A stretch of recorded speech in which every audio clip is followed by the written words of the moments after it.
এবারই তো জমবে। আজকে বদলাটা হেপি নিলাম। জানো দাদার পকেটে টাকা নেই বলে বৌদি আমাকে মার কাছে বকা খাইয়েছে। এবার দেখ কেমন লাগে। একটু দেখে চলতে পারো না? চলো ডাক্তারখানায় চলো।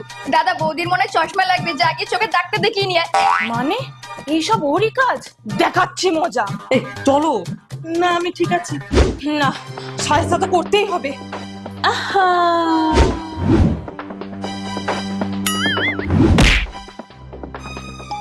টুম্পা, আমার ফোনে নেটওয়ার্ক নেই বলে তোমার দাদা মনে হয় তোমাকে ফোন করছে, একটু ফোনটা দিও তো।